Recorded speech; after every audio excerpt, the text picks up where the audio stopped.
Era 1997. Um jovem astrônomo chamado Adam Rees estava sentado na frente de um computador, em algum lugar entre Baltimore e o desespero existencial, olhando para um número na tela que não deveria existir. O computador havia retornado a resposta para uma pergunta simples: quanto de matéria existe no universo? A resposta era massa negativa. Isso não faz sentido. Massa negativa não é um conceito físico válido. Você não pode ter menos do que nada de matéria. O universo não é uma dívida bancária, mas ali estava, impresso na tela, em toda a sua glória impossível, um número negativo onde deveria haver uma quantidade real e positiva de matéria. E o computador não estava errado. O computador estava literalmente resolvendo as equações que Rees havia escrito. O problema era que as equações, que descreviam um universo desacelerando porque todos achavam que o universo estava desacelerando, simplesmente não encaixavam nos dados. E a única forma de fazer as equações encaixarem era virar o sinal da matéria de positivo para negativo. O que os dados estavam dizendo, de forma silenciosa, mas absolutamente implacável, era o seguinte: o universo não está desacelerando. O universo está acelerando. E está acelerando de forma que nenhum modelo físico existente conseguia explicar. Rees verificou tudo, de novo. E de novo. Chamou colegas. Olhou para cada supernova individualmente. Procurou erros nos dados, nas calibrações, nas suposições. Não achou nada. Os dados estavam certos. O universo estava acelerando. E em 1998, dois grupos de astrônomos, o grupo de Rees com Brian Schmidt, chamado High-Z Supernova Team, e o grupo de Saul Perlmutter, chamado Supernova Cosmology Project, publicaram independentemente os mesmos resultados. Dois grupos competindo entre si, usando técnicas similares, mas equipamentos e análises distintos, chegaram à mesma conclusão impossível. O cosmos está se expandindo cada vez mais rápido. Essa descoberta mudou a cosmologia para sempre. Ela valeu o Nobel de Física de 2011. E até hoje, em 2025, com os telescópios mais poderosos já construídos pela humanidade, com as mentes mais brilhantes do planeta debruçadas sobre o problema, a explicação continua sendo basicamente a mesma que Rees deu naquele dia em 1997 quando, desesperado, relembrou uma equação que Einstein havia escrito décadas antes e depois jogado fora. Não sabemos o que está causando isso. Chamamos esse não sei de energia escura. Ela representa 68% de todo o conteúdo do universo, e não fazemos a menor ideia do que é. Para entender o que Rees descobriu e por que a descoberta foi tão perturbadora, você precisa entender o problema que ele estava tentando resolver. E para entender o problema, você precisa entender como astrônomos medem distâncias, porque medir distâncias no universo é um dos problemas mais difíceis que a humanidade já tentou resolver. E a solução que desenvolvemos ao longo de um século é uma das histórias mais belas da ciência, uma cascata de métodos, cada um dependendo do anterior, construindo uma escada que vai do metro até bilhões de anos-luz. Vamos começar do início. Você está em pé em algum lugar e quer saber a distância até algo distante. A ferramenta mais fundamental que existe é a geometria. Se você sabe dois ângulos de um triângulo e o comprimento do lado entre eles, você pode calcular o comprimento de qualquer outro lado. Isso é trigonometria básica, e os gregos já a dominavam há 2.500 anos. A paralaxe é isso aplicado ao cosmos. Feche o olho direito e observe seu polegar esticado. Agora feche o olho esquerdo e abra o direito. Seu polegar parece se mover em relação ao fundo. Isso é paralaxe. A distância entre seus dois olhos é a base do triângulo. O deslocamento aparente do polegar é o ângulo. Trigonometria resolve a distância. Para estrelas você não usa seus dois olhos. Você usa a órbita da Terra ao redor do Sol. Você fotografa uma estrela em janeiro. 6 meses depois, a Terra está no lado oposto de sua órbita, a 300 milhões de quilômetros de distância de onde estava em janeiro. Você fotografa a mesma estrela novamente. Se a estrela for próxima o suficiente, ela terá se deslocado ligeiramente em relação às estrelas de fundo mais distantes. Você mede esse deslocamento, conhece o diâmetro da órbita terrestre e a distância sai de trigonometria simples. Isso funciona. Muito bem, aliás. O satélite europeu Gaia passou anos mapeando mais de 1 bilhão de estrelas com paralaxe de precisão absurda, erros menores que uma fração de microparsec. Essas medições são a fundação sólida de toda a cosmologia moderna. Mas paralaxe tem um limite. Quando as estrelas ficam muito distantes, o deslocamento angular se torna menor que qualquer coisa que conseguimos medir. A geometria não funciona mais. Então você precisa de outra abordagem. Você precisa de um farol. Pense em um farol marítimo. Um capitão de navio que conhece a potência do farol, quantos watts ele emite, pode calcular a distância até ele simplesmente medindo o brilho que aparece no horizonte. Quanto mais fraco o brilho, mais distante o farol. E a matemática é precisa. A luminosidade aparente decresce com o quadrado da distância. Em astronomia, chamamos isso de vela padrão. Um objeto cuja luminosidade real é conhecida. Você o observa, mede o brilho aparente, aplica a lei do inverso do quadrado e obtém a distância. O primeiro tipo de vela padrão que os astrônomos usaram com sucesso foi as estrelas cefeidas. Cefeidas são estrelas pulsantes. Elas expandem e contraem com períodos que variam de dias a semanas. A coisa maravilhosa sobre elas, descoberta pela astrônoma Henrietta Swan Leavitt no início do século XX, é que existe uma relação direta entre o período de pulsação e a luminosidade real da estrela. Uma cefeida que pulsa a cada 30 dias é mais luminosa que uma que pulsa a cada 10 dias, de uma forma completamente previsível e quantificável. Isso significa que, ao observar uma cefeida em uma galáxia distante e medir seu período de pulsação, você sabe instantaneamente quão brilhante ela realmente é.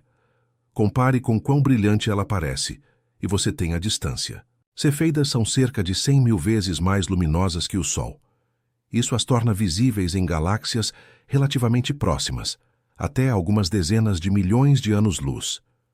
Mas para medir distâncias cosmológicas verdadeiras, centenas de milhões, bilhões de anos-luz, você precisa de algo ainda mais brilhante, algo que seja visível em galáxias no universo profundo, algo que seja uma vela padrão confiável, mesmo a distâncias inimagináveis. Algo que seja bilhões de vezes mais luminoso que o Sol. Você precisa de uma supernova. A palavra supernova vem do latim. Nova significa nova, como em uma nova estrela que aparece no céu, onde antes havia escuridão. E super, porque é uma nova estrela extraordinariamente brilhante. Os chineses antigos registraram supernovas séculos antes de Cristo, sem entender o que eram, apenas anotando que uma nova estrela havia aparecido onde não havia nada antes e que às vezes era tão brilhante que podia ser vista durante o dia. Hoje sabemos que supernovas são estrelas morrendo, mas não de qualquer jeito. Existem dois tipos fundamentais de explosões estelares que chamamos de supernovas, e eles são completamente diferentes em mecanismo, aparência e utilidade para a astronomia. O primeiro tipo é a supernova de colapso de núcleo. Ela ocorre quando uma estrela muito massiva, digamos 20, 30, 50 vezes a massa do Sol, chega ao fim de seu combustível nuclear. Durante toda a sua vida, a estrela produziu energia pela fusão nuclear no núcleo, hidrogênio se fundindo em hélio, depois hélio em carbono, carbono em oxigênio, oxigênio em silício, silício em ferro. Cada etapa libera energia que cria pressão para fora, equilibrando a gravidade que puxa tudo para dentro. Mas o ferro é o fim da linha. A fusão do ferro não libera energia, ela consome energia. Quando o núcleo da estrela se converte em ferro, ele perde sua capacidade de se sustentar. Em menos de um segundo, o núcleo colapsa sob sua própria gravidade, de uma esfera do tamanho da Terra para uma esfera do tamanho de uma cidade, comprimindo prótons e elétrons juntos para formar nêutrons. A camada externa da estrela, sem o suporte do núcleo, cai em colapso e depois ricocheteia na superfície do núcleo recém-formado, criando uma onda de choque que expulsa a maior parte da estrela ao espaço numa fração de segundo. A explosão é brutal, imensa, brilhante como uma galáxia inteira por algumas semanas. Mas é inútil como vela padrão. Por quê? Porque estrelas massivas variam enormemente. Uma estrela de 20 massas solares explode de forma diferente de uma de 50. Algumas deixam uma estrela de nêutrons para trás. Outras colapsam diretamente em um buraco negro e a explosão mal é visível. A luminosidade de pico varia amplamente. Uma vela padrão precisa ser uniforme. Todo objeto do mesmo tipo precisa ter a mesma luminosidade real. Caso contrário, você não sabe se o objeto está fraco porque está distante ou porque simplesmente não é muito brilhante. É aqui que entra a supernova do segundo tipo, a supernova tipo Ia. E o mecanismo que a produz é um dos exemplos mais elegantes de física atuando em escala estelar que a natureza inventou. Em 1930, um jovem físico indiano de 19 anos chamado Subrahmanyan Chandrasekhar estava a bordo de um navio, viajando da Índia para a Inglaterra para começar seus estudos de pós-graduação em Cambridge. Para passar o tempo, ele fazia cálculos. Ele estava pensando sobre o que acontece com uma estrela quando ela morre. Uma estrela como o Sol, quando esgota seu combustível nuclear, não explode catastroficamente como as estrelas massivas. Ela simplesmente expulsa suas camadas externas e o núcleo fica para trás. Uma esfera densa de carbono e oxigênio, do tamanho da Terra, mas com a massa do Sol. Isso se chama anã branca. Uma anã branca não produz energia. Ela não tem fusão nuclear acontecendo. Então, o que a impede de colapsar sob sua própria gravidade? A resposta que a física quântica oferece é a pressão de degeneração dos elétrons. Os elétrons na anã branca não podem ocupar o mesmo estado quântico. Isso é o princípio de exclusão de Pauli. Isso cria uma pressão de natureza puramente quântica, sem depender de temperatura, que se opõe à gravidade. Mas Chandrasekhar, naquele navio, percebeu algo que ninguém havia percebido antes. Essa pressão de degeneração tem um limite. Quando a massa da anã branca ultrapassa certo valor, a pressão de degeneração não consegue mais sustentar a estrela. Acima desse limite, nada pode impedir o colapso. Esse limite é 1,4 vezes a massa do Sol. Quando ele chegou em Cambridge e apresentou esse resultado, foi recebido com ceticismo e até hostilidade. O grande astrônomo Arthur Eddington declarou publicamente que o resultado de Chandrasekhar era absurdo. A natureza não permitiria que estrelas colapsassem de forma tão catastrófica. Chandrasekhar ficou deprimido. Abandonou a linha de pesquisa por anos. Mas ele estava certo. Décadas depois, o limite de Chandrasekhar foi confirmado em todos os seus detalhes. E em 1983, Chandrasekhar recebeu o Nobel de Física por essa descoberta feita a bordo de um navio quando tinha 19 anos. Agora, qual é a relação entre o limite de Chandrasekhar e a supernova tipo Ia? Imagine uma anã branca em um sistema binário, duas estrelas em órbita uma ao redor da outra. A anã branca é o cadáver estelar, a companheira é uma estrela ainda viva. Conforme as duas se aproximam em suas órbitas, a gravidade da anã branca começa a puxar matéria da superfície da companheira. Esse material cai sobre a anã branca, aumentando sua massa. A anã branca cresce lentamente, sua massa aumenta, e quando ela se aproxima do limite de Chandrasekhar, 1,4 massas solares, algo dramático acontece. A temperatura no núcleo sobe catastroficamente. O carbono começa a se fundir. Uma reação termonuclear em cadeia se propaga pela estrela inteira em questão de segundos. A estrela explode completamente. Não deixa nada para trás. Nenhuma estrela de nêutrons, nenhum buraco negro. A anã branca é literalmente desintegrada, expelida ao espaço como plasma ionizado, viajando a uma fração da velocidade da luz. E a chave de tudo? Como toda supernova tipo Ia explode, quando a anã branca atinge a mesma massa, sempre 1,4 massas solares. Elas sempre explodem com a mesma energia, com a mesma luminosidade de pico, produzindo o mesmo espectro de luz. Todas as supernovas tipo Ia são essencialmente idênticas. São velas padrão perfeitas. São 100 vezes mais brilhantes que uma galáxia inteira no pico. São visíveis até a metade do universo observável. E como todas têm a mesma luminosidade real, você pode calcular distâncias com elas em qualquer parte do universo. Na prática, há uma pequena variação. Não são absolutamente idênticas. Mas os astrônomos descobriram que existe uma correlação entre a velocidade com que a supernova brilha e depois escurece e sua luminosidade máxima. Supernovas que demoram mais para atingir o pico e declinar são um pouco mais brilhantes. Essa calibração, desenvolvida por Mark Phillips nos anos 1990, transformou as supernovas tipo Ia nas velas padrão mais confiáveis já encontradas na natureza. Havia apenas um problema prático. Elas são raras. Em uma galáxia como a Via Láctea, ocorre apenas uma supernova tipo Ia por século, em média. Se você precisasse esperar que uma aparecesse espontaneamente para observá-la, poderia morrer de velho antes de ter dados suficientes para uma tese. A solução veio de uma combinação de câmeras de grande campo e lógica estatística. Nos anos 1990, novos detectores digitais, CCDs, permitiram construir câmeras astronômicas que cobriam campos de visão muito maiores que o possível anteriormente. Montadas em telescópios de médio porte, essas câmeras podiam fotografar regiões do céu que continham simultaneamente centenas de milhares de galáxias. E então a lógica estatística entra em cena com força total. Uma supernova por galáxia por século. 100.000 galáxias observadas. Isso significa que, em média, você deveria encontrar 1.000 supernovas por século nessas galáxias combinadas, ou seja, 10 por ano, quase uma por mês. Na prática, você fotografa o campo de 100.000 galáxias hoje.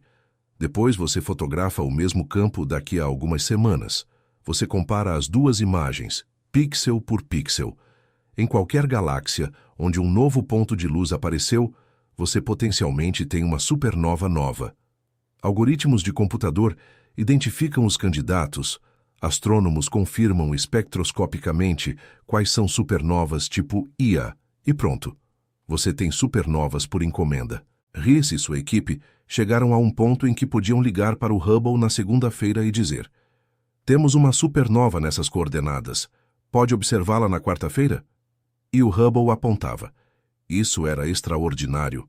O telescópio espacial mais disputado e valioso da humanidade, sendo redirecionado para coordenadas que os astrônomos calculavam com alguns dias de antecedência. Agora, com esse arsenal de supernovas tipo Ia em galáxias a diferentes distâncias, ou seja, em diferentes épocas do universo, Rees e sua equipe podiam responder à pergunta fundamental, e a resposta que encontraram era impossível.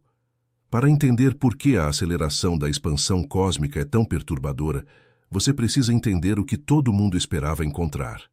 O raciocínio era simples e parecia inevitável. O universo se expande desde o Big Bang.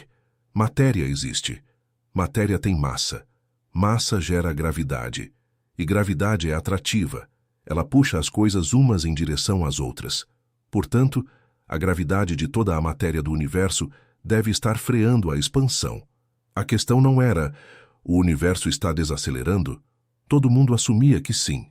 A questão era: quanto está desacelerando? E a resposta para essa pergunta te diz quanto de matéria existe no universo e, portanto, qual é o destino final do cosmos. Existe um valor crítico de densidade de matéria, chamado de densidade crítica. Se a densidade real do universo for maior que a crítica, a gravidade eventualmente vence a expansão, o universo para, reverte e colapsa de volta num ponto, o grande colapso. Se a densidade for menor que a crítica, o universo expande para sempre, cada vez mais devagar, mas sem nunca parar. Se for exatamente igual à crítica, o universo expande para sempre, mas desacelera assintoticamente em direção a zero. Tecnicamente se expande para sempre, mas cada vez mais lentamente, em direção a uma morte por resfriamento infinitamente lento. A missão de Rees e seus colegas era medir supernovas distantes e próximas, comparar as distâncias calculadas com as previstas pelo modelo de expansão e, assim, determinar a taxa de desaceleração, o que diretamente daria a densidade do universo. Eles esperavam encontrar desaceleração. Esperavam descobrir enquanto a expansão havia freado. Em vez disso, encontraram aceleração. As supernovas distantes, as que existiam quando o universo tinha metade de sua idade atual, eram mais fracas do que o esperado. Não mais brilhantes, mais fracas. O que significa que estavam mais distantes do que deveriam estar se o universo estivesse desacelerando como previsto. O que significa que o universo estava se expandindo mais devagar no passado e está se expandindo mais rápido agora. O universo não está freando, está acelerando. Quando Riss rodou seu programa de computador pedindo que encontrasse a massa que explicava os dados, o computador retornou massa negativa, porque essa era a única forma algebricamente de fazer a equação funcionar. Uma massa que empurra em vez de puxar. E então Riss se lembrou de Albert Einstein e de um erro que o físico havia admitido. Em 1915, Einstein concluiu a teoria da relatividade geral. Era a teoria mais completa e precisa da gravitação que a humanidade já havia produzido e continua sendo até hoje.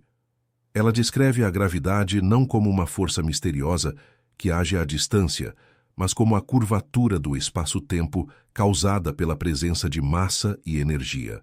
Em 1917, Einstein tentou aplicar a teoria ao universo inteiro e encontrou um problema imediato. As equações previam que o universo não poderia ser estático. A gravidade mútua de toda a matéria do cosmos deveria ou estar contraindo o universo ou a expansão deveria estar ocorrendo. Um universo estático, que Einstein, como todo mundo na época, acreditava ser o caso, não era uma solução estável das equações. Para corrigir isso, Einstein adicionou manualmente um termo extra às equações, a constante cosmológica, representada pela letra grega lambda, IL. Era um valor que representava uma energia inerente ao próprio vácuo, uma pressão de repulsão distribuída uniformemente pelo espaço. Ao escolher o valor certo de lambda, Einstein conseguia criar um universo estático onde a repulsão do vácuo equilibrava exatamente a atração gravitacional da matéria. Era um universo artificialmente equilibrado, como um lápis em pé na ponta. Teoricamente possível, mas instável para qualquer perturbação. Então veio Edwin Hubble. Em 1929, Hubble demonstrou de forma conclusiva que as galáxias estavam se afastando umas das outras em todas as direções. O universo não era estático, estava se expandindo. E se estava se expandindo agora, é porque foi menor no passado. E se retrocedermos no tempo, chegamos a um ponto de origem, o Big Bang. Einstein visitou o observatório de Hubble na Califórnia, olhou para os dados e declarou que a constante cosmológica havia sido seu maior erro. Ele a havia inventado para forçar um resultado que observacionalmente não era o caso. Retirou-a das equações e não voltou ao assunto. Mas em física, se algo é matematicamente legítimo e não existe evidência de que é zero, ele permanece como uma possibilidade. A constante cosmológica nunca foi provada como zero. Foi apenas esquecida por conveniência. Quando Riss estava olhando para seus dados impossíveis em 1997, ele relembrou das aulas de cosmologia, relembrou da constante cosmológica e tentou. E se lambda não for zero? E se a constante cosmológica for positiva, representando uma energia repulsiva no vácuo que não havia sido medida antes? Ele colocou lambda de volta nas equações. Os dados encaixaram perfeitamente. A constante cosmológica que Einstein inventou para manter o universo estático e depois descartou como erro, resultou ser não zero. Ela é real. Ela existe. E ela não apenas existe. Ela é a força dominante no universo, responsável por acelerar sua expansão. O maior erro de Einstein, afinal, não era um erro. Era uma descoberta prematura que o próprio Einstein não reconheceu como tal. Chamamos essa energia do vácuo, essa constante cosmológica positiva, de energia escura. Ela representa 68% de todo o conteúdo energético do universo. Ela permeia todo o espaço de forma completamente uniforme, e nós não temos a menor ideia do que ela realmente é, em termos de física fundamental. Essa é a pergunta que mantém os físicos acordados à noite. Temos uma medição precisa de quantos efeitos ela produz. Sabemos exatamente quanto ela contribui para a aceleração da expansão. Sabemos que ela está distribuída uniformemente pelo espaço, diferente da matéria, que se agrupa em galáxias e filamentos. Sabemos que sua pressão é negativa. Ela empurra para fora onde a gravidade puxa para dentro. Mas o que é, em termos de física fundamental? Que tipo de campo, partícula ou propriedade do espaço-tempo ela representa? Não sabemos. Existem 3 classes principais de hipóteses. A mecânica quântica diz que o vácuo não é vazio. Mesmo no estado de menor energia possível, o que chamamos de vácuo, partículas e antipartículas surgem e se aniquilam constantemente, em escalas de tempo minúsculas, num processo chamado de flutuações do vácuo. Isso não é ficção científica. É um efeito real e medido, responsável por fenômenos como o efeito Casimir e certas correções ao espectro do hidrogênio. Essas flutuações do vácuo têm energia, e na relatividade geral, qualquer coisa com energia contribui para a curvatura do espaço-tempo e, portanto, para a expansão do universo. Então a hipótese é: a energia escura é simplesmente a energia das flutuações do vácuo quântico. O problema é que quando você calcula quanto deveria ser essa energia usando a teoria quântica de campos, você obtém um número que é 10 elevado a 120 vezes maior que o valor observado. Essa é a maior discrepância entre teoria e observação de toda a física. 10 elevado a 120 é um número tão absurdamente grande que excede qualquer coisa que você já precisou na vida. O universo observável tem cerca de 10 elevado a 80 átomos. 10 elevado a 120 é incomparavelmente maior. Os físicos chamam isso de o problema da constante cosmológica, ou informalmente, o pior problema de física teórica de todos os tempos. Não apenas a teoria prevê o valor errado, ela prevê um valor que é mais de 100 ordens de grandeza errado. E não existe nenhuma explicação satisfatória para por que a energia do vácuo quântico seria tão incrivelmente menor do que o previsto, ou por que ela não seria simplesmente zero. Talvez a energia escura não seja uma constante. Talvez seja um campo que permeia o universo, como o campo do Higgs, que dá massa às partículas, mas com propriedades diferentes. Um campo assim poderia variar levemente ao longo do espaço e do tempo.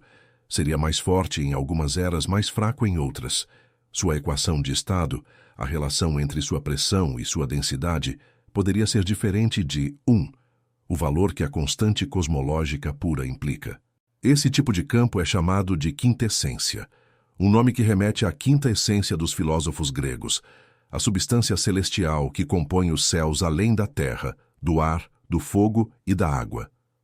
Se a energia escura for quintessência, então, ao olharmos para distâncias diferentes, épocas diferentes do universo, deveríamos ser capazes de detectar variações sutis em sua força. Telescópios como o Nancy Grace Roman e o Vera Rubin foram projetados especificamente para detectar esse tipo de variação. Em 2024, o experimento DESI, um espectrômetro instalado no telescópio Mayau, no Arizona, medindo o espectro de dezenas de milhões de galáxias, divulgou resultados preliminares sugerindo que a energia escura pode estar se enfraquecendo ao longo do tempo, que o universo está acelerando cada vez menos. Se isso for confirmado com mais dados, seria a primeira evidência de que a constante cosmológica não é de fato constante e que precisamos de uma nova física para descrevê-la. Uma possibilidade mais radical é que Einstein estava certo sobre quase tudo, mas a teoria geral da relatividade, que descreve a gravidade, não se aplica perfeitamente em escalas cosmológicas. Talvez em escalas do tamanho de superaglomerados de galáxias e além, a gravitação funcione de forma ligeiramente diferente do que prevê Einstein. Talvez existam dimensões extras que só se tornam perceptíveis em grandes distâncias e que modificam como a gravidade opera. Talvez seja necessária uma extensão da teoria, chamada de gravidade modificada, que se reduz à relatividade geral em pequenas escalas, mas diverge em grandes escalas. Essas teorias são matematicamente viáveis, mas até agora todas as observações, incluindo as ondas gravitacionais detectadas pelo LIGO, que testam a relatividade geral com precisão sem precedentes, são consistentes com Einstein. Modificar a relatividade geral sem violar algo que já medimos é extraordinariamente difícil, mas não impossível. Nenhuma dessas hipóteses está confirmada, e enquanto não estiver, o universo continua acelerando por razões que a humanidade não compreende. A descoberta da aceleração da expansão, combinada com décadas de observações de outros tipos, culminou no que hoje chamamos de lambda-CDM, o modelo cosmológico padrão. Lambda para a constante cosmológica, a energia escura. CDM para Cold Dark Matter, matéria escura fria. Juntas, essas duas componentes desconhecidas constituem 96% de todo o conteúdo do universo. Apenas 4% da energia-massa total do cosmos é matéria ordinária. Prótons, nêutrons, elétrons, os átomos que formam estrelas, planetas e você mesmo. Esse inventário cósmico é perturbador na sua honestidade. Somos literalmente a exceção, não a regra. Toda a matéria visível do universo, tudo o que brilha, tudo o que emite luz, tudo o que podemos observar diretamente com qualquer telescópio de qualquer tipo, representa menos de 1% do conteúdo total do cosmos. O resto é escuro, literalmente invisível para nós, exceto pelos efeitos gravitacionais e cosmológicos que produz. Mas o lambda-CDM funciona extraordinariamente bem. Ele é o modelo científico de maior sucesso preditivo que a cosmologia já produziu. Ele prevê corretamente a distribuição de galáxias no universo, os filamentos e as paredes de galáxias separados por vazios imensos, a chamada teia cósmica. Ele prevê corretamente as flutuações na temperatura do fundo cósmico de micro-ondas, a radiação deixada pelo Big Bang, com precisão de uma parte em 100.000. Ele prevê corretamente a abundância de elementos leves, hidrogênio, hélio, deutério, lítio, formados nos primeiros 3 minutos após o Big Bang, no processo chamado de nucleossíntese primordial. Ele prevê corretamente a idade do universo, 13,8 bilhões de anos, com incerteza de apenas 1%. É um modelo que descreve um universo que começou num estado de enorme densidade e temperatura. Expandiu, esfriou, formou estrutura gravitacional e continua acelerando sua expansão, impulsionado por uma energia que não compreendemos. E, no entanto, esse modelo prodigiosamente bem-sucedido tem uma rachadura. Uma rachadura que começou pequena e, ao longo de 10 anos, cresceu até o ponto em que os cosmólogos não podem mais ignorá-la. Essa rachadura tem um nome: a tensão de Hubble.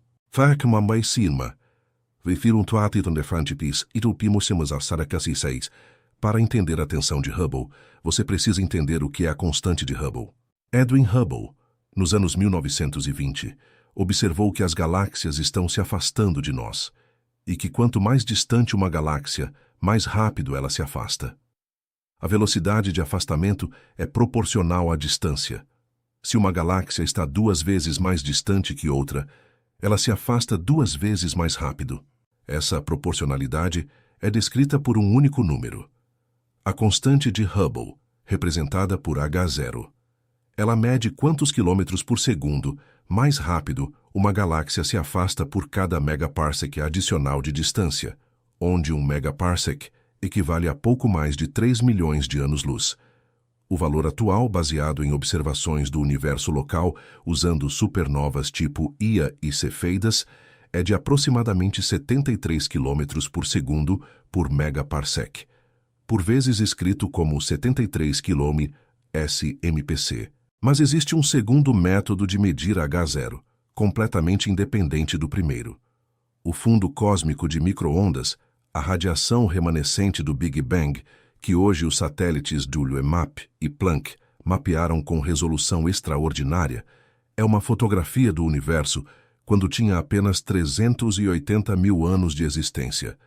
Essa foto contém informações imensuravelmente ricas sobre o estado do cosmos naquele instante primordial. Usando o modelo lambda-CDM, você pode pegar as propriedades do universo jovem que a foto do CMB revela: a quantidade de matéria, de energia escura, de neutrinos, a geometria do espaço, e prever como o universo deveria se expandir ao longo dos bilhões de anos seguintes. Você pode calcular qual deveria ser a constante de Hubble hoje, com base apenas no que o universo era quando tinha 380 mil anos. Esse cálculo dá 67 km por segundo por megaparsec. 67 versus 73. Uma diferença de cerca de 9%. Parece pequena, mas não é. As medições são tão precisas que as barras de erro, as faixas de incerteza de cada resultado, não se sobrepõem. Os dois valores são inconsistentes em mais de 5 sigma. Em física de partículas, 5 sigma é o limiar para declarar uma descoberta. Aqui 5 sigma de inconsistência entre duas medições do mesmo parâmetro físico é o limiar para declarar uma crise. E essa crise dura 10 anos. Durante uma década, equipes independentes ao redor do mundo, usando técnicas cada vez mais sofisticadas e equipamentos cada vez mais precisos, confirmam os mesmos dois valores. O lado do universo local diz 73. O lado do universo primordial diz 67. Não convergem. Em 2021, o telescópio espacial James Webb começou a confirmar as medições locais de Reese com ainda mais precisão. Resolução 10 vezes superior ao Hubble, imagens mais limpas, menos contaminação por poeira interestelar. O resultado? Não mudou. Ainda 73. Grupos independentes usando o método da ponta do ramo das gigantes vermelhas, uma técnica completamente diferente das supernovas tipo Ia, estão chegando a valores entre 73 e 75, ainda no lado alto. O CMB, por sua vez, continua dizendo 67. Experimentos de altíssima resolução como o ACT no Chile e o SPT no Polo Sul confirmaram e refinaram o valor do Planck. A tensão não está desaparecendo, está ficando mais forte. Há algumas décadas havia uma guerra famosa na cosmologia. O debate sobre se a constante de Hubble era 50 ou 100. Fator 2 de diferença. Parece muito pior. Mas há uma distinção fundamental que torna a tensão de Hubble, atual, muito mais profunda do que aquele debate antigo. Naquele debate, ambos os lados estavam medindo a mesma coisa. A taxa de expansão do universo local, olhando para as mesmas galáxias, usando as mesmas categorias de estrelas. Era um debate sobre medições. Quem estava cometendo erros observacionais? Quem tinha melhor calibração dos instrumentos? Quem estava corrigindo mais adequadamente para a contaminação por poeira interestelar? No final, quando os dados melhoraram o suficiente, a resposta emergiu, estava perto de 70. Ambos estavam errados, mas não por física nova, por imperfeições técnicas. A tensão de Hubble atual é radicalmente diferente. Os dois valores que discordam foram medidos em épocas opostas da história do universo. Um valor, 67, vem do universo quando tinha 380 mil anos.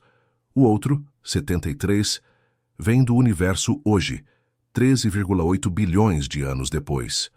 Não estão medindo a mesma coisa diretamente. Estão medindo aspectos diferentes do universo em momentos diferentes. Para compará-los, você precisa usar o modelo cosmológico como ponte. O modelo Lambda-CDM descreve como o universo evoluiu do estado primordial até o estado atual. Ele diz, dado o universo que observamos no CMB, aqui está o universo que você deveria observar hoje. E quando você aplica essa ponte, a previsão para a taxa de expansão hoje é 67, mas a medição direta diz 73.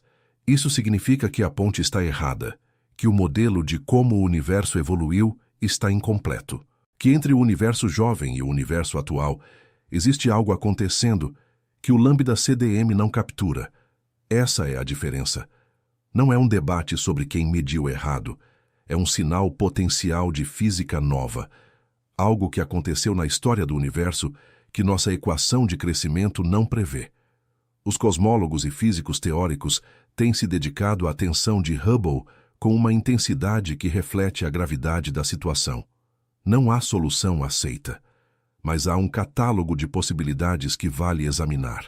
Talvez a medição de 73 esteja errada. Talvez exista algum efeito que contamina sistematicamente as observações de cefeidas ou supernovas tipo Ia no universo local, fazendo-as parecer mais distantes do que são. O principal suspeito histórico sempre foi a poeira interestelar. Poeira faz estrelas parecerem mais fracas, como olhar para uma luz através de névoa. Se você não corrige adequadamente para a poeira, acha que a estrela está mais distante do que está e, portanto, calcula uma expansão mais rápida. Mas a poeira também avermelha a luz. Esse efeito de avermelhamento é medível, e os astrônomos o usam para quantificar e corrigir a poeira.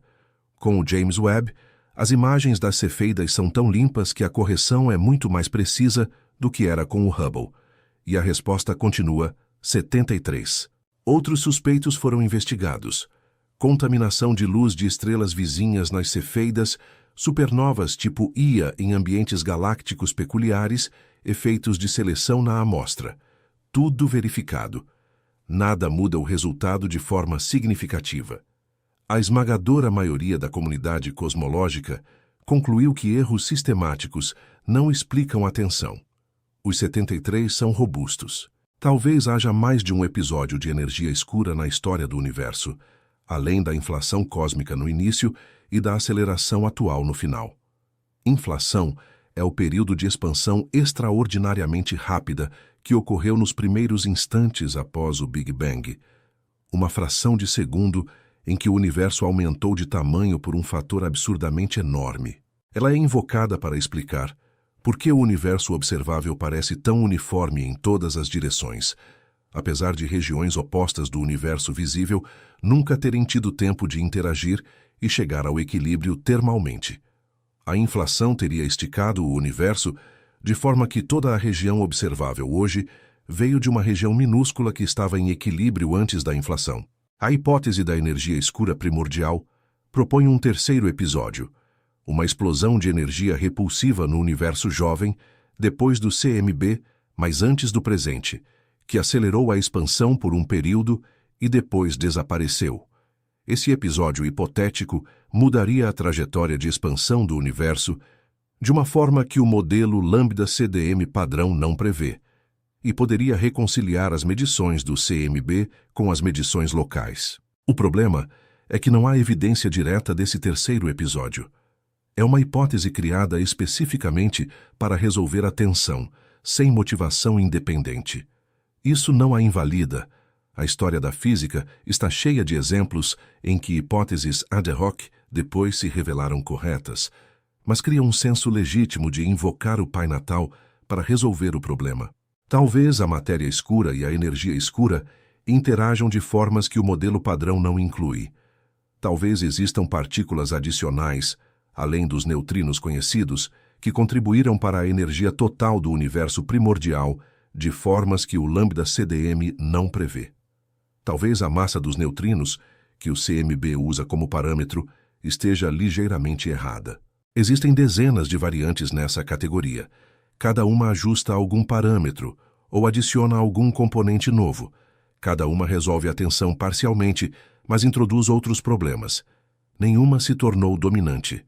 O modelo lambda-CDM assume que o universo é suave, que a matéria está distribuída uniformemente em escalas cosmológicas.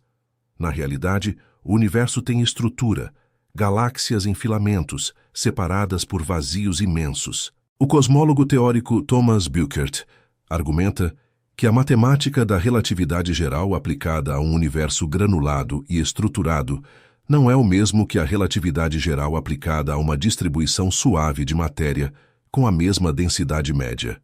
Em outras palavras, a curvatura do espaço-tempo calculada através das galáxias e dos vazios não é a mesma que a curvatura calculada como se tudo estivesse igualmente distribuído.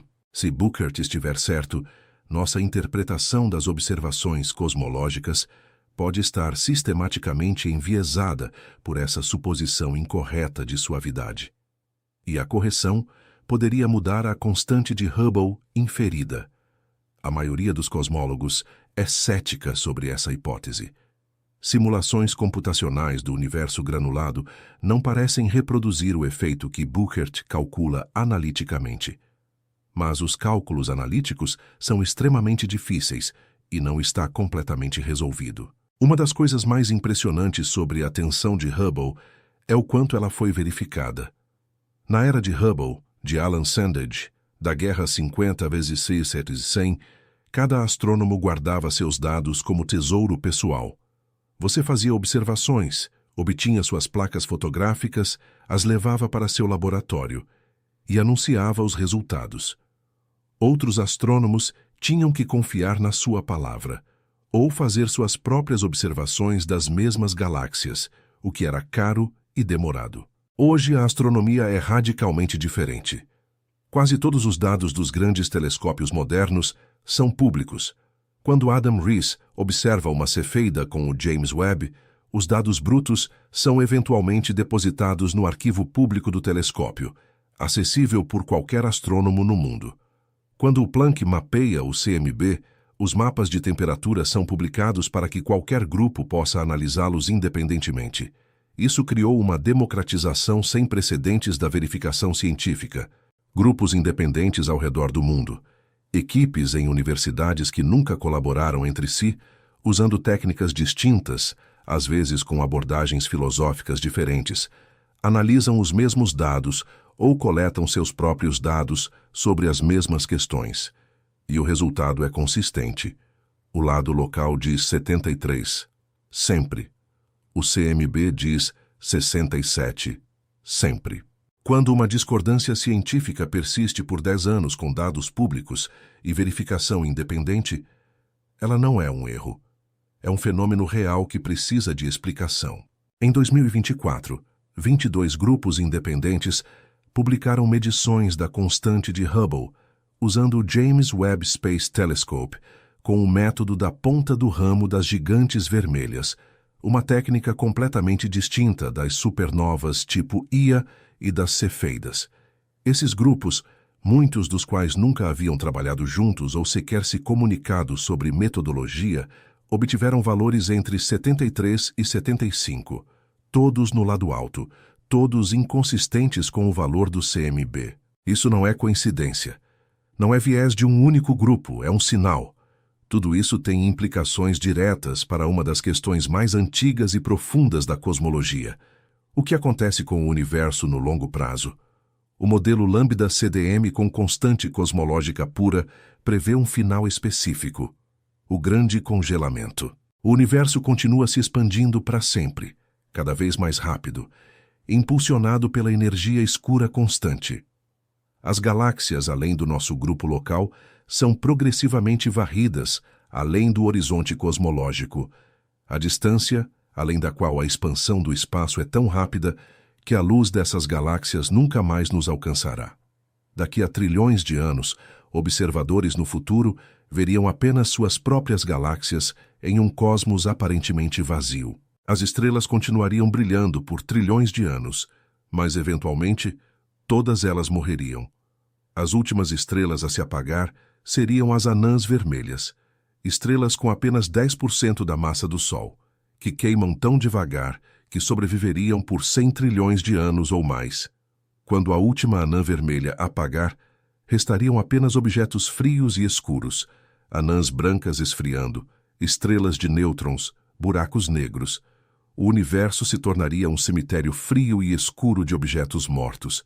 Ao longo de períodos inimaginavelmente longos, até os buracos negros evaporariam pela radiação de Hawking, um processo quântico pelo qual eles emitem energia lentamente até sumir. O último buraco negro do universo levaria 10 elevado a 100 anos para se dissipar. Depois disso, nada. Um espaço vazio, frio, expandindo eternamente. Mas, se a energia escura não for constante, se estiver se enfraquecendo, como os dados preliminares do DESI sugerem, o destino muda. Uma energia escura decrescente poderia eventualmente tornar-se insuficiente para superar a gravidade da matéria. O universo poderia desacelerar, parar e reverter, começando a se contrair.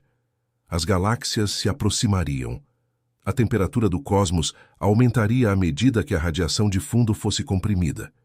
Bilhões de anos no futuro, tudo se fundiria numa singularidade, o grande colapso, o espelho temporal do Big Bang.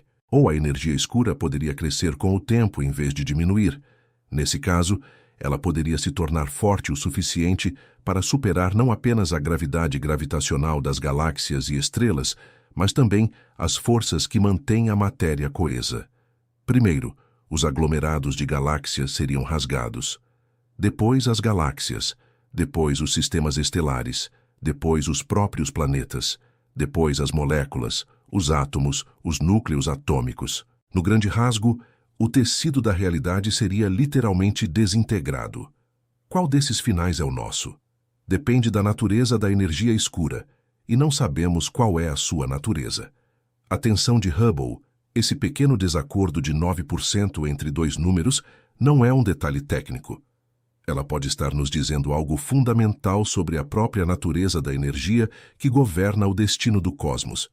Para colocar a tensão de Hubble em perspectiva histórica, vale a pena recuar e olhar para o padrão que a história da física revela repetidamente.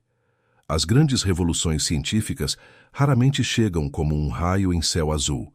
Elas são precedidas por um acúmulo gradual de anomalias, pequenos desacordos entre teoria e observação, que crescem com o tempo até que a estrutura teórica existente não consegue mais contê-los. Considere o que aconteceu no final do século XIX. A física clássica era um triunfo da civilização humana.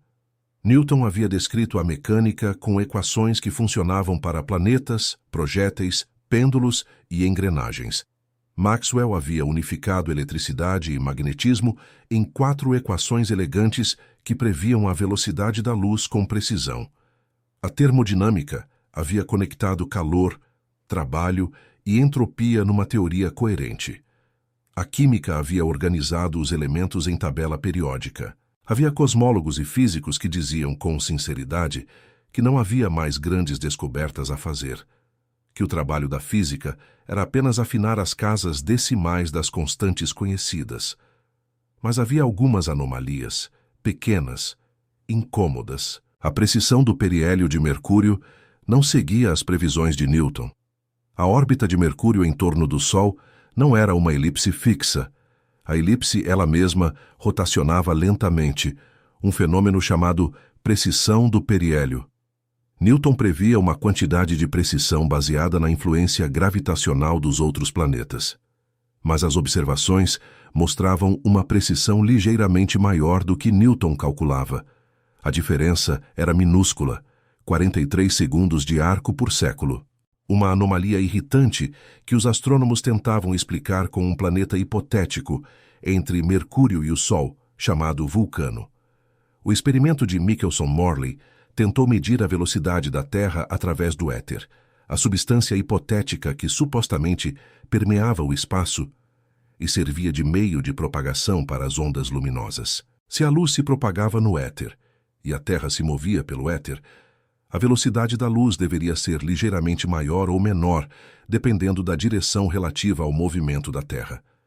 Michelson e Morley construíram o interferômetro mais sensível já feito e mediram. A diferença era zero, nenhuma variação na velocidade da luz em nenhuma direção. O problema da radiação de corpo negro, a distribuição de energia emitida por um objeto aquecido, não concordava com as previsões da física clássica. A teoria previa que a emissão de energia deveria crescer indefinidamente em frequências altas, levando a uma divergência infinita, o que foi chamado de catástrofe ultravioleta.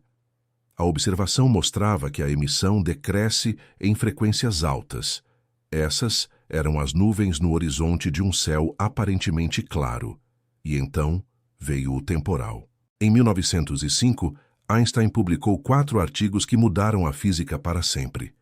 Um deles, sobre o efeito fotoelétrico, usou a ideia de Planck de que a luz vem em pacotes, quanta, para explicar por que elétrons são ejetados de metais pela luz de certas frequências, mas não de outras. Isso não era apenas a solução do problema da radiação de corpo negro, era o nascimento da mecânica quântica. Outro artigo publicado no mesmo ano explicou o movimento browniano, o zigue-zague errático de partículas microscópicas em suspensão, como resultado de colisões com moléculas individuais invisíveis. Isso forneceu a prova definitiva de que os átomos existiam de fato.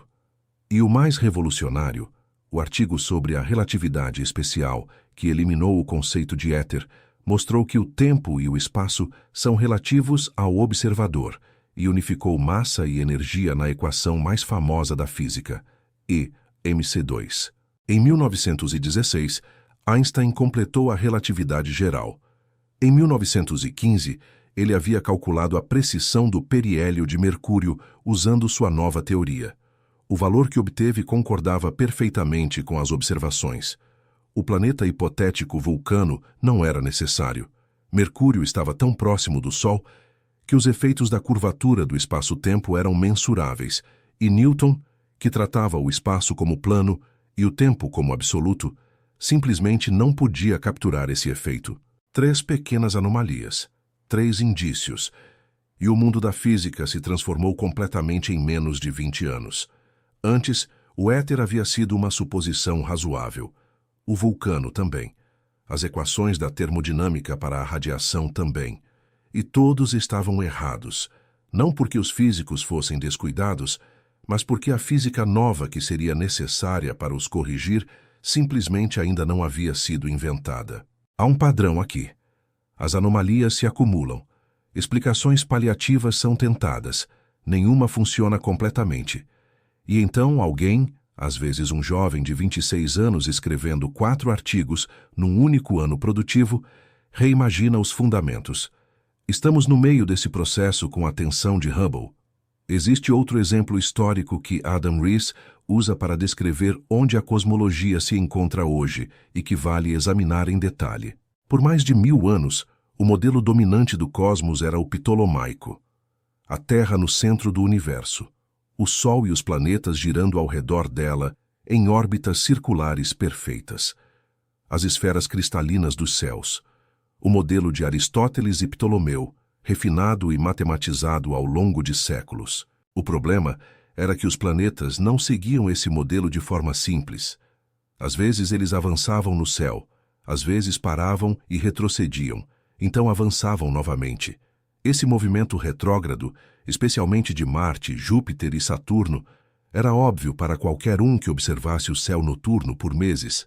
Para explicar esse movimento dentro do modelo geocêntrico, os astrônomos medievais inventaram os epiciclos, pequenos círculos ao longo dos quais os planetas giravam enquanto simultaneamente giravam num círculo maior ao redor da Terra. E quando um epiciclo não era suficiente, adicionavam um epiciclo sobre o epiciclo. O modelo se tornou progressivamente mais complicado, mas continuava funcionando. As previsões do modelo ptolomaico com suficientes epiciclos eram razoavelmente precisas. Em 1543, Copérnico propôs o modelo heliocêntrico. O Sol no centro, a Terra e os outros planetas girando ao redor do Sol. O movimento retrógrado dos planetas exteriores seria facilmente explicado quando a Terra, em órbita mais rápida, ultrapassa Marte em sua órbita mais lenta. Marte parece mover-se para trás em relação às estrelas de fundo, exatamente como um carro parece mover-se para trás quando você o ultrapassa na estrada. Mas havia um problema. Copérnico, como Aristóteles antes dele, assumiu que as órbitas planetárias eram círculos perfeitos. Afinal, o círculo era a forma geométrica mais perfeita. Os céus eram o domínio do divino. A divindade se expressaria em geometria perfeita. Logo, as órbitas seriam círculos. Quando Tycho Brahe e depois Johann Kepler analisaram as observações com a precisão necessária, descobriram que as previsões do modelo heliocêntrico com órbitas circulares não eram tão precisas quanto deveriam ser. Havia discrepâncias sistemáticas, especialmente para Marte. A resposta errada seria concluir que Copérnico estava fundamentalmente equivocado, que a Terra ficava no centro afinal, o movimento de volta para os epiciclos. A resposta certa, que Kepler encontrou em 1609, era que Copérnico tinha o conceito central correto, o Sol no centro, mas um detalhe errado, órbitas circulares em vez de elípticas. Quando Kepler substituiu os círculos por elipses, as previsões do modelo heliocêntrico se tornaram mais precisas que qualquer coisa que os epiciclos haviam conseguido. O lambda CDM pode estar na posição de Copérnico. O conceito central, Big Bang, expansão, matéria escura, energia escura, provavelmente está correto. A evidência para cada um desses elementos é esmagadora, vinda de múltiplas direções independentes. Mas pode haver um detalhe errado. Uma suposição que fazemos sobre a natureza da energia escura, ou sobre a física do universo jovem, ou sobre como a relatividade geral funciona em escalas cosmológicas, que é fundamentalmente incorreta, de uma forma que temos dificuldade de identificar, porque nunca questionamos essa suposição. A tensão de Hubble pode ser o equivalente moderno das discrepâncias de Kepler com Marte, um sinal de que o detalhe errado precisa ser identificado e corrigido. E quando for, o modelo corrigido não abandonará o Big Bang, a matéria escura ou a energia escura, mas vai revelar algo novo sobre um deles, algo que hoje não sabemos nomear porque ainda não temos a linguagem conceitual para descrevê-lo. A boa notícia, se é que se pode chamar de boa notícia a descoberta de que não entendemos 96% do universo, é que uma frota de observatórios sem precedentes está chegando online para atacar esses problemas. A NASA está construindo o que pode se tornar o instrumento astronômico mais poderoso para o estudo da energia escura já lançado ao espaço. O Roman tem um campo de visão 100 vezes maior que o do Hubble, com resolução comparável. Isso significa que, em uma única exposição, ele fotografa uma área do céu equivalente a 300 luas cheias com a qualidade óptica do Hubble. Para a atenção de Hubble e a energia escura, o Roman fará 3 tipos principais de observações. Primeiro, levantamento de supernovas tipo Ia em volumes de galáxias vastamente maiores do que foi possível antes, dezenas de milhares de supernovas ao longo de sua vida operacional, comparado com algumas centenas que geraram a descoberta de 1998. Com essa estatística, a precisão da medição local da constante de Hubble aumentará enormemente. Segundo, o Roman medirá o efeito de lente gravitacional fraca em enorme escala. A massa, tanto ordinária quanto escura, curva o espaço-tempo ao redor dela, distorcendo levemente as imagens de galáxias de fundo. Ao medir estatisticamente como as formas de bilhões de galáxias são distorcidas, você mapeia a distribuição de massa no universo com precisão sem precedentes. Isso constrange a quantidade de matéria escura e como ela se agrupou ao longo do tempo, informação crucial para entender a evolução cósmica. Terceiro, o Roman medirá as oscilações acústicas de baryons em enorme volume. Oscilações acústicas de baryons são flutuações de densidade no universo jovem, ondas sonoras que se propagaram no plasma primordial até que o universo esfriou o suficiente para a matéria e a radiação se separarem, congelando o padrão de densidades num tamanho característico de cerca de 490 megaparsecs. Esse régua padrão pode ser usada para medir distâncias e, portanto, a expansão do universo em diferentes épocas, outro caminho independente para a energia escura. No Alto dos Andes chilenos, em operação desde 2025, o telescópio Vera Rubin é o maior telescópio terrestre já construído, dedicado especificamente a levantamentos do céu. Com espelho de 8,4 metros e câmera de 3,2 gigapixels, a maior câmera astronômica jamais construída, ele fotografa o céu visível do sul inteiro, a cada 3 ou 4 dias. Em 10 anos de operação, o Vera Rubin catalogará mais de 20 bilhões de galáxias, detectará mais de 1 milhão de supernovas tipo Ia e rastreará bilhões de asteroides, estrelas variáveis e transitórios astronômicos de todos os tipos. Para a cosmologia, os dados do Vera Rubin serão transformadores. A quantidade de supernovas tipo Ia que ele detectará supera em ordens de grandeza tudo o que foi observado na história da astronomia. Com esse arsenal estatístico, os físicos poderão traçar a história da expansão do universo com resolução temporal sem precedentes, detectando qualquer variação da energia escura ao longo do tempo com sensibilidade muito além do que os experimentos atuais conseguem. No campo do fundo cósmico de micro-ondas, o Observatório Simons, uma coleção de telescópios no deserto do Atacama, no Chile, está sendo construído para mapear o CMB, com resolução angular e sensibilidade de temperatura vastamente superiores ao Planck. Seu sucessor de longo prazo, o CMB-S4, envolverá dezenas de telescópios tanto no Chile quanto no Polo Sul. Esses experimentos tornarão mais precisa a medição do lado primordial da constante de Hubble. Se a tensão persistir, como a maioria dos cosmólogos espera, ela ficará ainda mais significativa estatisticamente. Se a tensão sumir com dados melhores, isso revelaria algum erro sistemático até agora não detectado. Uma abordagem completamente nova para medir a constante de Hubble usa ondas gravitacionais. Quando duas estrelas de nêutrons ou dois buracos negros colidem, eles emitem ondas gravitacionais, ondulações no tecido do espaço-tempo que se propagam pela velocidade da luz. O LIGO e seu equivalente europeu, o Virgo, detectam essas ondas com sensibilidade impressionante. A coisa maravilhosa sobre as ondas gravitacionais de colisões de estrelas de nêutrons é que as equações da relatividade geral permitem calcular a luminosidade intrínseca da fonte, quanto de energia ela irradiou, diretamente da forma do sinal detectado. Você não precisa de uma escada de distâncias. Você não precisa de cefeidas nem de supernovas tipo Ia. A física da relatividade geral te dá a luminosidade de graça. Combine a luminosidade intrínseca com o brilho aparente observado, e você tem a distância. Combine a distância com o deslocamento para o vermelho da galáxia hospedeira, e você tem a constante de Hubble. Essa é uma terceira rota completamente independente para medir H0, diferente tanto das medições locais com supernovas quanto das inferências do CMB. Se as ondas gravitacionais concordarem com os 73, a tensão fica ainda mais firme. Se concordarem com os 67, algo muito estranho está acontecendo nas medições locais.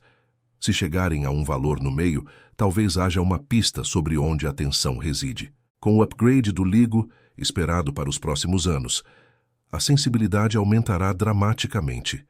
Em vez de detectar alguns eventos por ano, o LIGO deverá detectar dezenas ou centenas. Cada colisão de estrelas de nêutrons com contrapartida eletromagnética visível para identificar a galáxia hospedeira e seu desvio para o vermelho é uma medição independente da constante de Hubble. Mencionamos brevemente a inflação cósmica anteriormente, mas ela merece atenção especial, porque é o terceiro grande mistério não resolvido da cosmologia moderna, ao lado da energia escura e da tensão de Hubble. O Big Bang padrão, sem inflação, prevê que o universo era denso e quente no início e que se expandiu e esfriou ao longo de 13,8 bilhões de anos. Esse modelo funciona extraordinariamente bem para descrever o universo depois do primeiro segundo de existência. Mas ele tem problemas quando você olha para o estado do universo atual. A inflação resolve todos esses problemas de uma vez.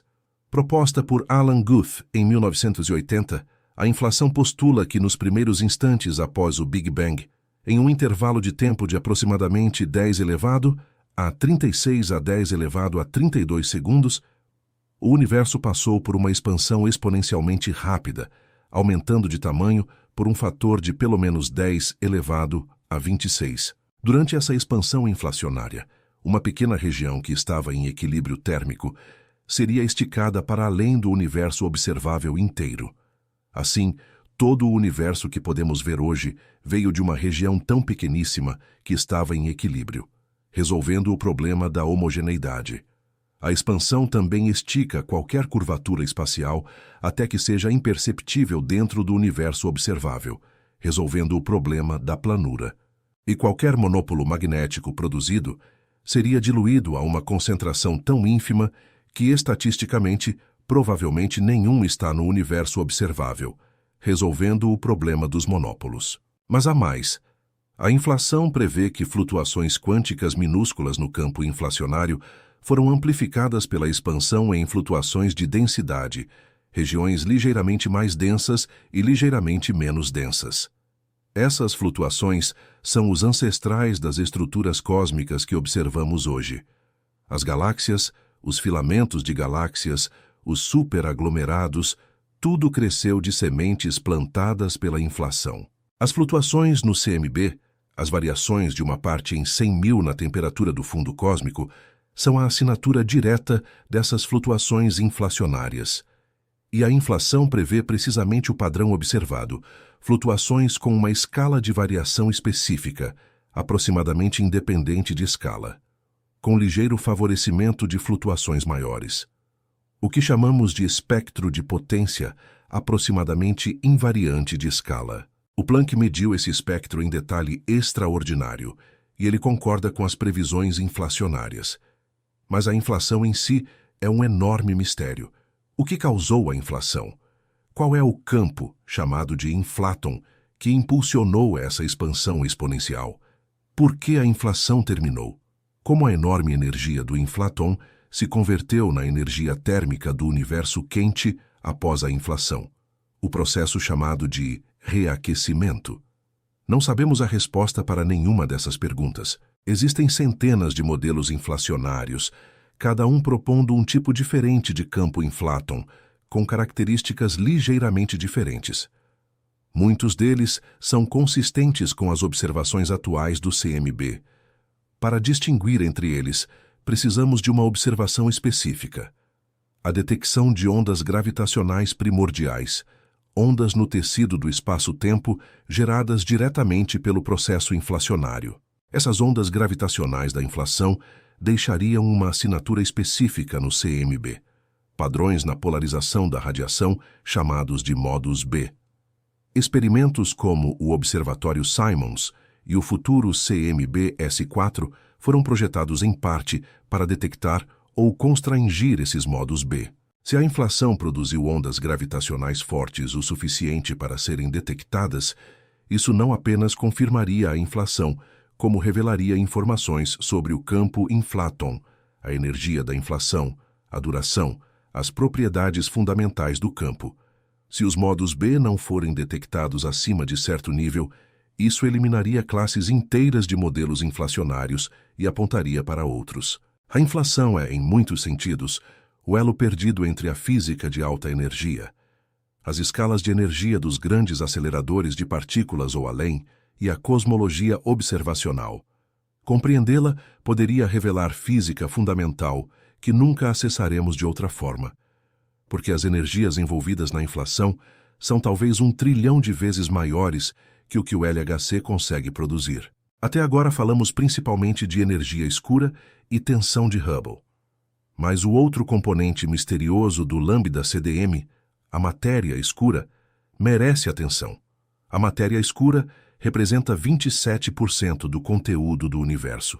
A evidência de sua existência é esmagadora, vindo de múltiplas direções independentes. A astrônoma Vera Rubin, em homenagem a quem o telescópio foi batizado, descobriu nos anos 1970 e 1980 que as estrelas nas bordas externas das galáxias espirais orbitam o centro galáctico tão rápido quanto as estrelas internas. Isso é estranho. Pelas leis de Newton, estrelas mais distantes do centro deveriam orbitar mais devagar, exatamente como os planetas externos orbitam o Sol mais devagar que os planetas internos. Mas as estrelas das bordas galácticas orbitam em velocidades que só podem ser explicadas se houver muito mais massa nas galáxias do que a que vemos. A matéria invisível, que fornece essa massa extra, que não emite luz em nenhum comprimento de onda, é a matéria escura. O efeito de lente gravitacional, a curvatura da luz por massa, confirma a matéria escura independentemente. O famoso Bullet Cluster é o exemplo mais direto. 2 aglomerados de galáxias que colidiram entre si. A matéria ordinária, gás quente, visível em raios-x, foi desacelerada pela colisão e ficou para trás. Mas o centro de massa gravitacional de cada aglomerado, medido pelo efeito de lente gravitacional, passou direto através da colisão, sem interagir. Isso é exatamente o que matéria escura, que interage apenas gravitacionalmente, faria. E é impossível explicar com qualquer modificação da gravitação que não inclua massa adicional invisível. O CMB confirma a matéria escura de ainda outra forma. O padrão de flutuações de temperatura, previsto pelo modelo com matéria escura concorda com o observado com precisão extraordinária. Sem matéria escura, apenas com matéria ordinária, as previsões discordariam das observações flagrantemente. Mas o que é a matéria escura? Aqui também não sabemos. A hipótese mais popular por décadas foram as WIMPs, partículas maciças que interagem fracamente. Seriam partículas com massa entre 10 e 1000 vezes a do próton, produzidas no universo jovem e estáveis o suficiente para sobreviver até hoje. Elas interagiriam com a matéria ordinária pela força nuclear fraca, mas com seção de choque muito pequena, suficientemente pequena para explicar por que não as detectamos facilmente. Detectores como o LUX, o Xenon e o PandaKISS foram construídos em laboratórios subterrâneos para blindagem contra raios cósmicos, tentando capturar o sinal de um WIMP colidindo com um núcleo de xenônio ou germânio. Experimentos cada vez mais sensíveis, detalhes cada vez mais refinados e até agora nada, nenhum WIMP detectado. Isso não prova que WIMPs não existem. Os experimentos estão se tornando mais sensíveis e talvez a seção de choque seja simplesmente muito pequena para o que detectamos até agora. Mas a ausência de detecção por décadas levou muitos físicos a considerar alternativas. Os candidatos alternativos incluem axions, partículas hipotéticas muito mais leves que os WIMPs, originalmente propostas para resolver um problema independente da física nuclear, neutrinos estéreis, análogos mais pesados dos neutrinos que já conhecemos, mas que não interagem pela força fraca, e uma variedade de outros candidatos mais exóticos. O que é certo é que a matéria escura existe.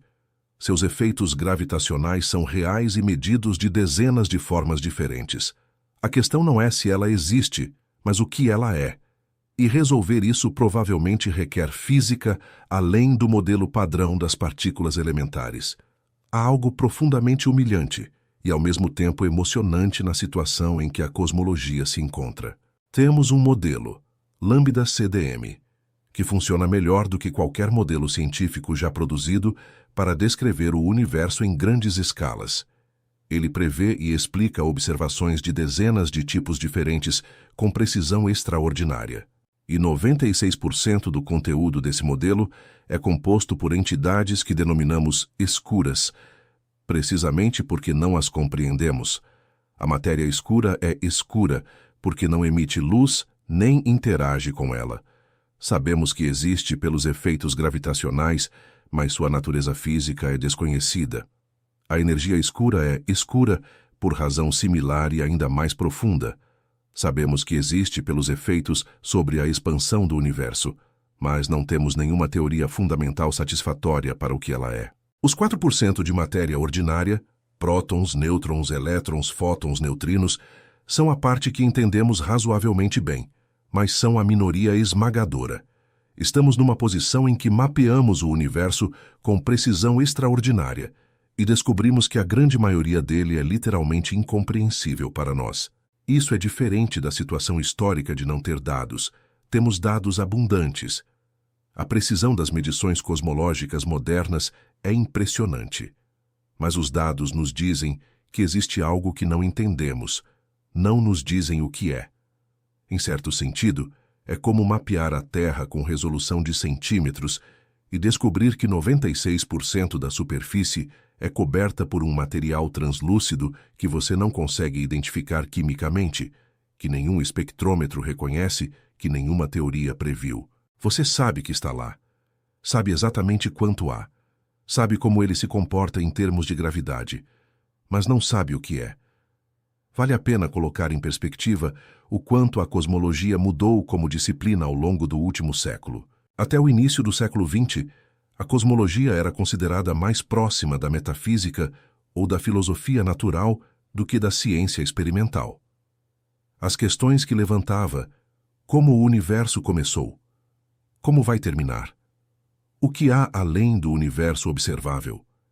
Pareciam fundamentalmente inacessíveis à metodologia científica. Você não pode realizar experimentos com o universo inteiro. Você não pode criar universos em laboratório. Você não pode variar condições iniciais e observar os resultados.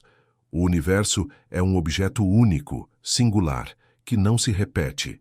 E com base em apenas 2 ou 3 fatos observacionais, conhecidos no início do século XX, o universo está escuro à noite, o universo está se expandindo, a distribuição de galáxias parece razoavelmente uniforme. A cosmologia parecia destinada a permanecer especulativa. O que aconteceu nas décadas seguintes transformou a disciplina completamente. Primeiro, o desenvolvimento de detectores de rádio e micro-ondas nos anos 1960 levou à descoberta do fundo cósmico de micro-ondas por Penzias e Wilson em 1965, a radiação remanescente do Big Bang, que confirmou de forma conclusiva que o universo passou por um estado quente e denso no passado. Depois, o lançamento do satélite COBE, em 1989, mapeou o CMB com precisão suficiente para detectar as flutuações de temperatura de uma parte em 100.000. George Smoot e John Mather receberam o Nobel de 2006 por isso. O satélite WMAP, entre 2001 e 2010, mapeou o CMB com resolução angular muito maior, permitindo determinar os parâmetros cosmológicos, densidade de matéria, de energia escura, geometria do universo, com precisão de poucos %. O satélite Planck, entre 2009 e 2013, levou isso ao extremo, mapeando o CMB com resolução e sensibilidade que chegou aos limites do que é possível medir, dado o ruído inerente ao próprio sinal. No campo das estruturas de grande escala, levantamentos como o 2DF e o SDSS catalogaram dezenas e depois centenas de milhões de galáxias, mapeando a teia cósmica em volumes enormes. O LIGO detectou ondas gravitacionais em 2015, abrindo uma janela completamente nova sobre o universo, capturando fenômenos que nunca foram acessíveis por telescópios. E telescópios espaciais como o Hubble, o Spitzer e o James Webb forneceram imagens do universo profundo, com resolução e profundidade inimagináveis para gerações anteriores. A cosmologia passou de uma disciplina com 2 fatos e meio para uma ciência de precisão, com dezenas de parâmetros determinados com incertezas de poucos %. A quantidade de informação disponível cresceu por muitas ordens de grandeza. Ironicamente, mais dados revelaram mais mistérios. A matéria escura, a energia escura, a inflação, a tensão de Hubble, nenhuma dessas questões estava no horizonte dos cosmólogos de 1950. Todas emergiram como os dados melhoraram. Isso não é fracasso. É como a ciência funciona em seu melhor estado. Cada resposta revela novas perguntas mais profundas. Cada precisão adicional expõe novas discrepâncias. Cada descoberta abre um horizonte mais vasto. Em algum ponto de uma conversa sobre cosmologia, Adam Riess disse algo que ecoa na mente de qualquer um que entenda o que significa fazer ciência na fronteira do conhecimento. Quando lhe perguntam qual questão ele mais quer ver respondida sobre o universo, ele responde: é a questão que eu ainda não sei fazer. Não é uma esquiva. É uma afirmação profunda sobre como o progresso científico realmente funciona. No início dos anos 1990, a grande questão da cosmologia era: existe matéria suficiente para deter a expansão do universo? Essa questão parecia absolutamente fundamental. O destino do cosmos dependia da resposta. Toda uma geração de astrônomos dedicou carreiras a ela. E então Riess e seus colegas descobriram a aceleração da expansão, e essa questão, existe matéria suficiente para deter a expansão? Tornou-se obsoleta. Não apenas foi respondida, tornou-se a pergunta errada. O universo não vai desacelerar o suficiente para colapsar. Não porque a matéria seja escassa, mas porque algo completamente inesperado, energia escura, está ativamente empurrando a expansão para longe. A pergunta que importava não era a pergunta que todos estavam fazendo. A pergunta que importava era outra que ninguém estava fazendo, porque ninguém suspeitava que houvesse motivo para fazê-la. Essa é a natureza do progresso científico na fronteira. Você não sabe o que não sabe.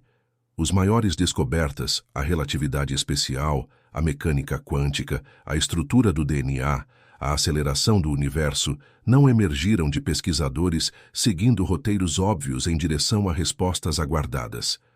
Emergiram de dados que não se comportavam como esperado, de anomalias que pareciam menores, até que subitamente revelaram ser janelas para mundos completamente novos. O que a tensão de Hubble vai revelar quando finalmente for resolvida? Pode ser que seja a energia escura primordial, um terceiro episódio de aceleração cósmica que nosso modelo não inclui. Pode ser que seja uma extensão da relatividade geral em escalas cosmológicas. Pode ser que seja algum tipo de física de partículas além do modelo padrão que afetou a evolução do universo de formas sutis. Ou pode ser algo que ninguém propôs ainda. Algo que virá de um jovem astrônomo olhando para dados de uma nova forma, vendo um padrão que outros ignoraram, fazendo uma pergunta que ninguém pensou em fazer. O que sabemos é o seguinte: em 1915, Einstein escreveu as equações da relatividade geral. Em 1917, adicionou a constante cosmológica para forçar um universo estático e depois a jogou fora. Em 1929, Hubble mostrou que o universo estava se expandindo. Em 1998, a constante cosmológica, o maior erro de Einstein, foi ressuscitada como a melhor explicação para a aceleração do universo. Em 2011, Rees, Schmidt e Perlmutter receberam o Nobel pela descoberta. E em 2025, dezenas de anos depois, ainda não sabemos o que é a energia escura. Ainda não sabemos por que a constante de Hubble, medida de duas formas independentes, dá valores diferentes. Ainda não sabemos qual é a natureza da matéria escura. O universo tem 13,8 bilhões de anos. Tem 93 bilhões de anos-luz de diâmetro observável. É composto por 96% de coisas que não compreendemos e está acelerando em direção a um destino que depende da natureza de algo que não sabemos nomear. Nenhum ser humano que já viveu entendeu completamente o universo. Nenhum ser humano que vive agora entende. E os seres humanos que viverão daqui a 100 anos, com telescópios que mal podemos imaginar, com teorias que ainda não foram inventadas, com perguntas que ainda não foram feitas, eles olharão para o que sabemos hoje com a mistura de admiração e inevitável condescendência com que olhamos para o conhecimento dos astrônomos de 1900. E terão suas próprias questões sem resposta, suas próprias tensões, suas próprias anomalias irritantes que se revelam, eventualmente, como janelas para mundos completamente inesperados. É assim que funciona. É isso que torna a ciência diferente de tudo que a humanidade já inventou. Não é um arquivo de respostas certas, é um processo vivo de perguntas cada vez mais profundas. E o universo, por sua vez, continua acelerando. Indiferente aos nossos modelos, incompreensível em sua maioria, imensurável em sua totalidade, e absolutamente fascinante para qualquer ser que tenha a sorte de existir dentro dele e olhar para cima em noite de céu aberto. Keep looking up.